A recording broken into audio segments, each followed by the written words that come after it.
So hey guys, I look like shit though. Yeah man, stay tuned.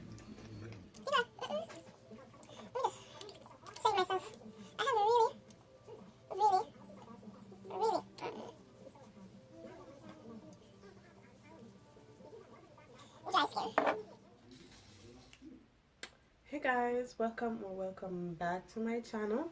And as you can see by the title, this is a get ready with me / story time. And the story time is about when I was in 11th grade and I heard that my grandmother died. Yes, it is true, she did get 10 shots, gunshots that is. It was a very tragic situation. But let's start. And a lot of persons always wanted me to like tell them a story, and sometimes I was just never in the mood, to talk about it, because it is a very picky story for me. I was in grade 11 when this had occurred, and I tell you, like, every single day I wake up, I am still in disbelief. Like, I really am. And it's not something that somebody like just gets over. You're gonna get 10 shot by the people and by people that you know. I know something where we're just like, whoo, okay, let's forget about that. I wake up every single day, and every single day she crosses my mind, like every day, and I'm literally still in disbelief. Like every day I'm like, they really killed her, like for real, like this that really for true something. Every day since 5 years ago, I wake up and I say that to myself. Jamaica, when you do your last year of high school, I don't know if they still do it, but your last year of high school, you do voluntary work. You go to a business and you work, depending on the field that you are in, which is either business or agriculture or mechanics. They place you at a business place, preferably government business place, and then you do work there, voluntary work. You do some hours for 2 weeks, I don't know, something of the sort. So I was doing mine, and I was working at the Jamaica Defense Force. And the Monday, I remember the Monday, I think she called me early in the morning. I was going to work, and I told her that I was coming over there the Friday to spend the weekend with her. And she said, okay, fine, and bring my container them, because I always had her containers. I always took her containers when she cooked, and I would eat, and I'd take some food with me, because that lady can cook. Okay, so she said, bring my container them and tell Trisha to give you the bottom part of the blender for me. And I said, okay, fine, no problem. Trisha was my cousin I was staying with at the time. Fast forward to the Thursday, which was the 6th of July. Yes, the 6th of July. I tell you, I can't keep these. The 6th of July, which is my mother's birthday. I cannot keep dates, okay? Which was my mom's birthday. And when you take the bus from work, it takes you into the town area, and I was just there, like, and the town area is where you have all of the where you go shopping, the hospital is near, malls and the taxi stands, and to go home. And I was just there. I was like, what am I here for? And I was just standing there, like I was literally really just standing in the town area, just like looking around. And I saw my ex, and that just turned me off. And I was like, because we had just broken up, and I didn't want to. We weren't friends, but we could yourself now to go. Soon as I reach home now, I went into the room and I put my bag down, and I realized that they cooked my favorite meal, which is white rice and stew peas. That's the goat. Anyways, so they cooked that and get my food, and I was sitting and I was eating and enjoying my dinner. Then my older cousin, which was a nurse, or she's still a nurse, which is a nurse at the Spanish Town Hospital, she came to me and she said it in the most calm way too. Like I was sitting in the single couch and she came over and she said, Michaela, they had just shot your grandmother. I'm calling a nurse. If I don't know what condition she's in, but I'm calling a nurse to find out what is happening. And I was like, what? Like the food, the food was in my mouth, and the food like dropped out of my mouth, like just fell out of my mouth, and I was like, what? Same time, put down the food and I ran into my room. This is a very touchy topic for me. I don't like talking about it. But I ran into the room and I grabbed my phone and I saw a message from my ex. And he said to me that, yeah, you said them just shot your grandmother. And still in disbelief, I was just there. I was still in disbelief. Like, as soon as she told me that, you know, they shot your grandmother, like, I literally, like, I don't know what happened, but I mean, no, I see my grandmother in front of me. Like, I literally got a vision. I got a vision of her opening the door for me with a like a slingshot on her arm. Like, she had like a, not a thing, well, them something like where you call when you break your hand and then give you for hold up your hand, so, like, so, yeah. She was opening the door for me at her home. Literally, like, as soon as my cousin told me that, like, it's just like I went out into space and I literally saw her.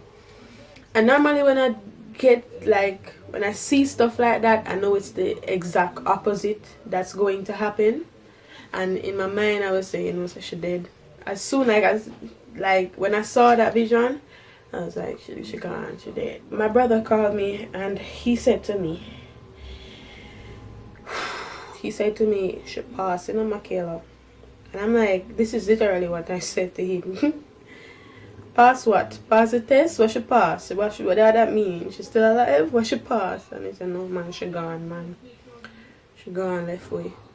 And the way he said that, like, I knew he wanted to, like, break down in tears. And I was there, and you know, and I hung up the phone with him and I called my, like, literally I heard that the whole entire community was down by the hospital. The whole entire community was down there. And same time my mom called me, and mind you, it was her birthday, and that's my mom's mother. She called me and she said, she was crying, I could tell her she was crying, and she said to me, be strong for me. And I said, okay, and oh, alright. And I said, okay, and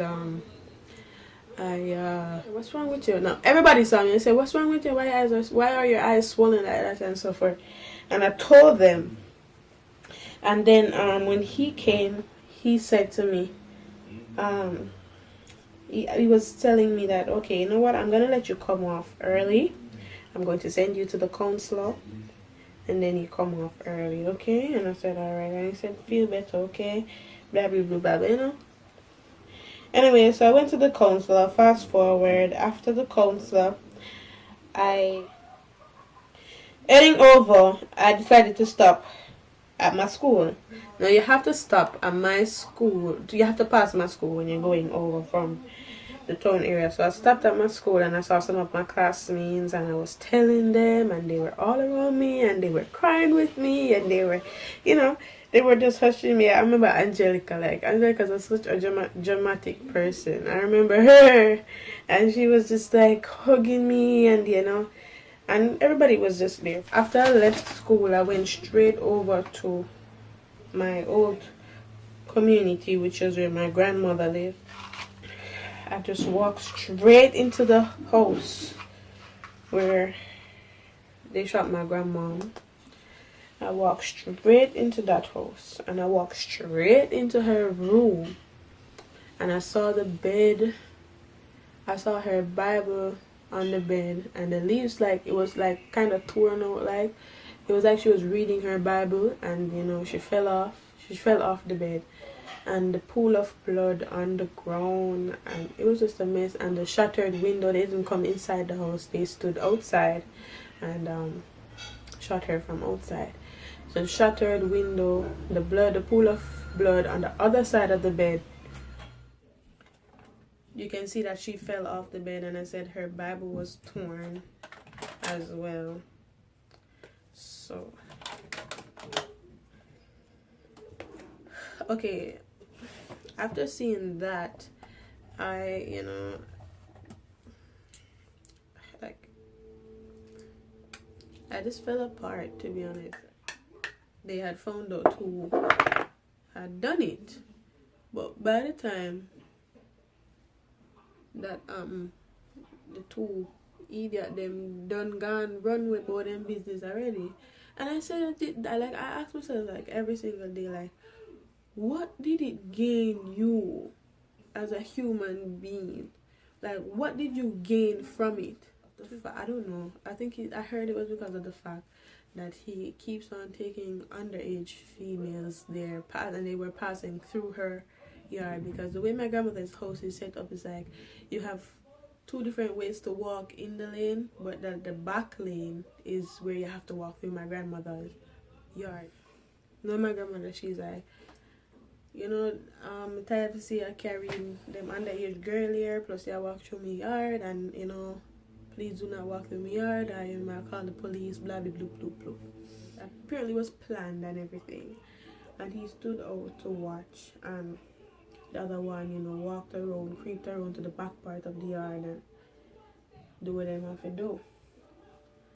And kill the poor woman. Poor little old woman when I'm in trouble. She got 2 in her face. I want to mark it, but 2 in her face. One hit her eye. Her eye got knocked out of her head.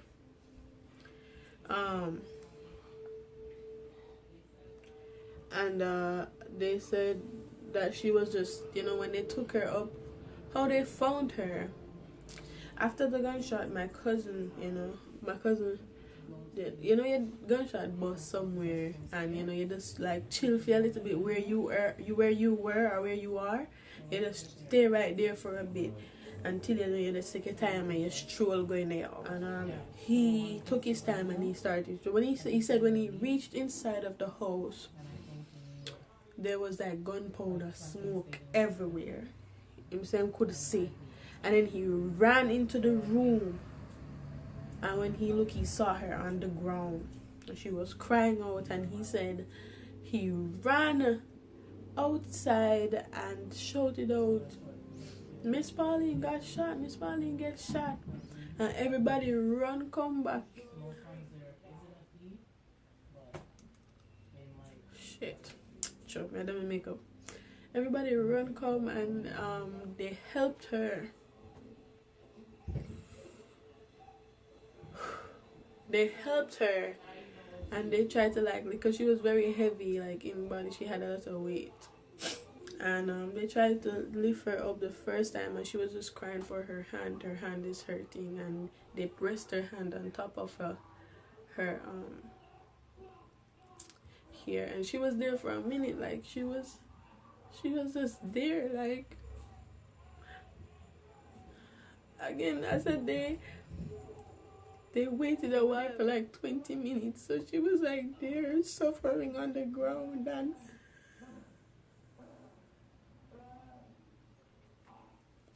she was there like, suffering, and there was nobody there to like help her for almost 20 minutes.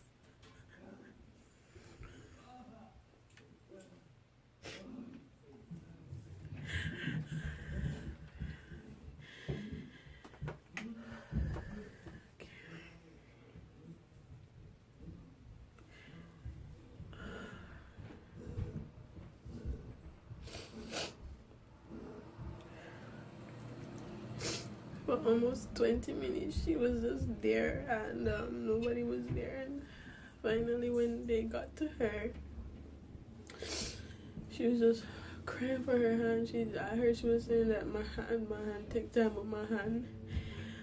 And you know, it just hurts me to think that like this lady, like, she's just there crying. Nobody to come help her.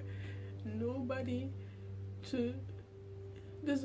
was there. She was the only one there for almost 20 minutes. And all she was crying for was her hand. Her eyeball was like, and just to think about it, it breaks my heart every single time. Like, I wish I was like there. Like, I really wish I was there. I was supposed to see her the following day. Like, I was supposed to hug my grandmother and kiss her. Like, every time I see her, I hug her and I kiss her. And I didn't get the chance to do that. I haven't seen her in a while, and I didn't get a chance to do that. And every time I think about it, it literally breaks my heart.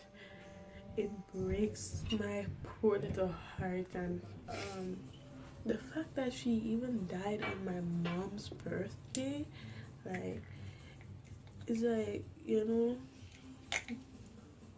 a life lost and a life reborn. I don't know, it's a situation is just, a lot of persons don't really understand, and you're not gonna ever understand until you lose somebody like that close to you.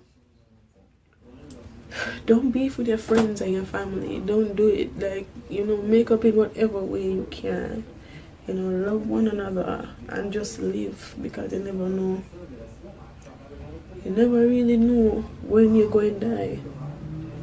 So just live and love each other and care for each other and be there for each other. If you're beefing with your brother and your sister, if you're beefing with your neighbor. My brother saw the one that pulled the trigger. When my brother was working on the bus, because my family owns buses that transport people, like transport buses. So at the time my brother just started working on the bus, and he was in holdover, and he said he saw one of them, the one that pulled the trigger, and he said he just lost it. Like, my brother is a psychopath. He said he just lost it, and he said he like walked up behind him and then called his name, and then soon as he turned around, my brother just punched him in the face. Like, just punch him, thump him in the face, and he fell on the floor, and the two of them started fighting. And his friend, the one that fell on the floor, the one that my brother punched, saw what was happening and ran on to my brother with a gun. So my brother could have losing life there, so too. And my brother jumped up and then ran and jumped on the bus and told the driver to drive off.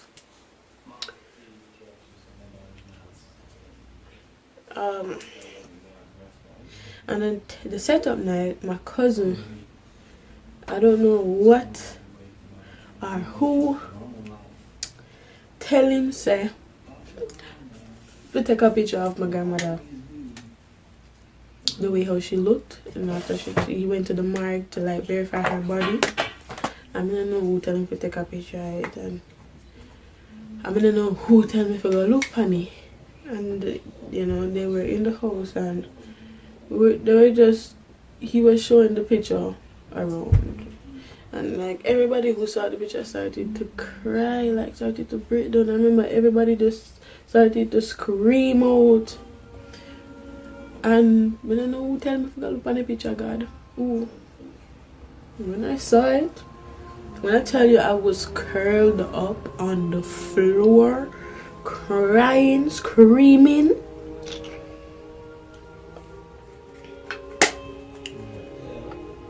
It was such a tragic situation,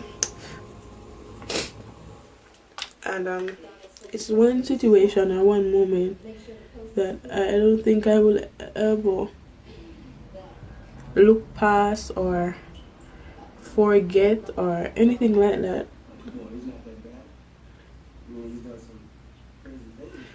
That story is going to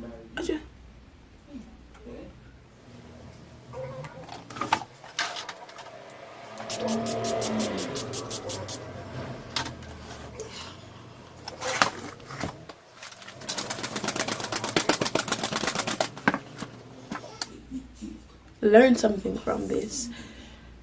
Spend as much time as you can with your family and friends. No beefing, no arguing. Arguments are going to arise, but don't let that stop you guys from being there for each other, loving each other, caring for each other, because you never know when it is that you're going to lose them.